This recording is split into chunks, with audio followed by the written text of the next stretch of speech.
And now I'm going to cover, as a guest, what we would expect you to bring on a Lure of the North trip and how we recommend to pack it. We've got 2 duffel bags. The first one is our sleeping duffel, and this contains absolutely everything that we need for inside the tent at night. So it makes it, having it all contained in one sleeping duffel, makes it really, really easy that then once we get to camp, each person just needs to grab their sleeping duffel off their toboggan and toss it into the tent, and then they have their whole kit there in the tent. So inside the duffel, we toss it into the tent at night, and then it has toiletry kit. If you have a notebook that you like to write in, or a reading book that you would read at night, typically put our headlamp in there so that it's readily accessible at night. A lightweight pair of pajamas goes in for a little bit.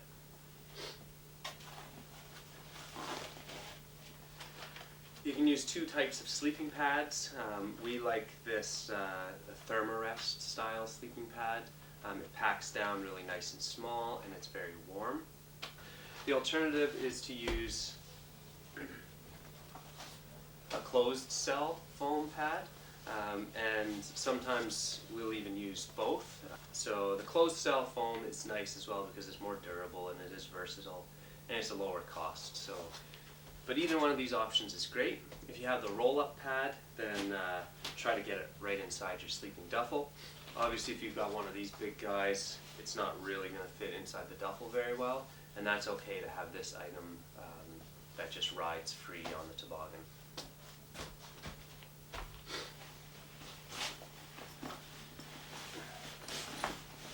And lastly, we've got a pair of simple down or synthetic booties, and these are really nice to have around camp as well, because once you take your moccasins off, it's nice to right away hang them up in the top of the tent to dry, and then just use these as something quick and simple to slip on and off when you're going in and out of the tent in the evenings. And then last but not least is your sleeping bag. A down bag, if you have the money for it and the interest in winter camping, then it's really a great investment. Or otherwise, a synthetic bag works fine as well. And we typically recommend a bag rated to -20. Sometimes our nights are colder than that, but we typically will keep the wood stove running right through the night. So that's that. So again, it all goes in one duffel. So then the next morning when you wake up, right away you can start shoving your sleeping bag into the duffel.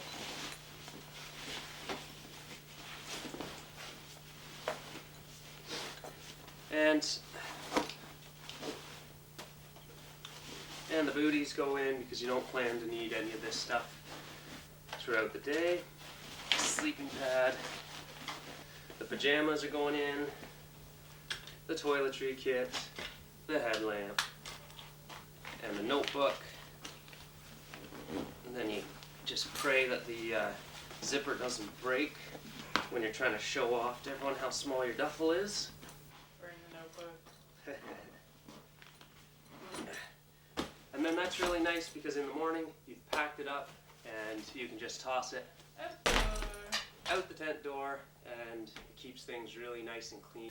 Okay, so the next duffel on the list is called the backup duffel. So it has a number of things that you may need, but on a typical day you don't need. So there's not a lot that goes in here, so a small duffel should very easily fit all of this backup stuff. So inside that, we have our backup clothing, and you can notice I've waterproofed that in a plastic bag. That's the backup clothing, and it includes things like, I won't go over all of them because that's on our equipment list, but it includes things like the second pair of boot or moccasin liners, and things like your changes of underwear. So hopefully you will access this bag at least once or twice over the course of the trip to change into a clean pair of underwear and a clean pair of socks. And then other things like your backup long johns, your backup top, and stuff like that. So that's why it's really important to have this stuff waterproof. So that's that.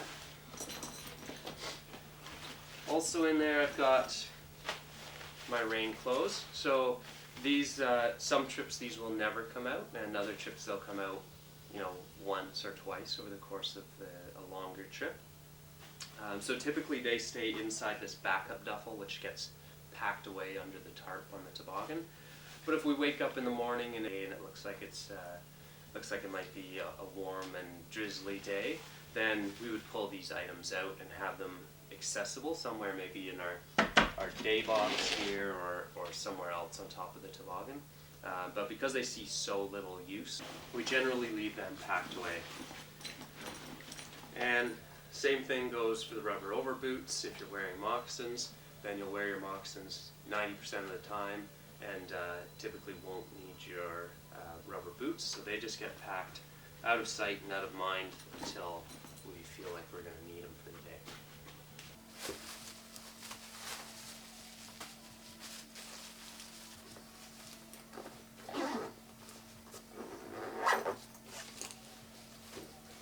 Okay, so that's it for the duffels. So when you come for a lure trip, then that's how you should have your duffels packed.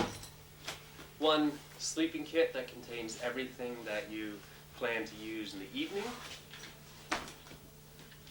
and one backup kit.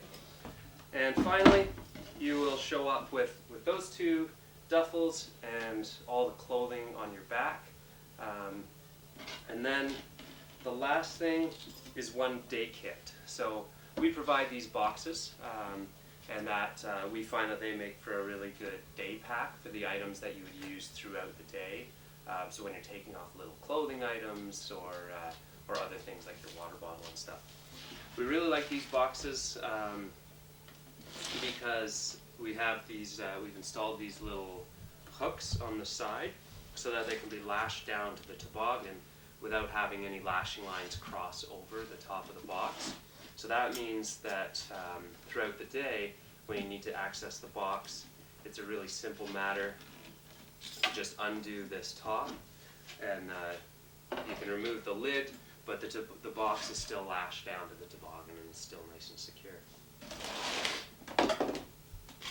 And the reason we love these boxes so much, as opposed to like another duffel for a day kit, is because once we get to camp, you can bring it in, carry it into the tent, and they make a really nice height for a seat when we're sitting around the wood stove at night. So, inside the box,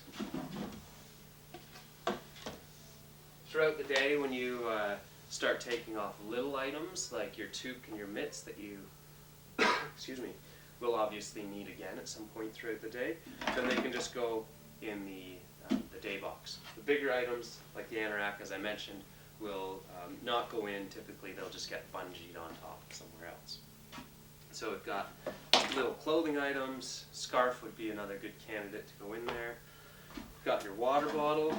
So you can do a vacuum bottle, like a thermos style bottle for your water, or you can insulate your own Nalgene's. We recommend 1.5 liters per person per day. So go for a 1.5 liter thermos or 1.5 liter Nalgene, or 2 1-liter Nalgenes, but try to avoid like the 750 ml bottles or the 500 ml bottles, because they just they don't have enough volume. They freeze up too quickly. For our snacks, we do like a small 1/2 liter Nalgene bottle. These are much nicer in the winter than playing with Ziploc bags when you have your mittens on and it's cold and the plastic just tears. So these can be opened with mitten easily. And typically we set up a little snack buffet in the evening that has all sorts of different chocolates and nuts and that type of stuff. So, so all the participants on a trip can go around and just fill up their snack bottle with exactly what they want. Other things that would typically go inside the day pack are things like binoculars or a camera, I mean, a lot of these things might end up traveling on your body, inside your pockets and stuff like that, but anything that you don't want to be carrying that you might need throughout the day can go in here. Sunglasses and sunscreen and all that type of stuff will go in here.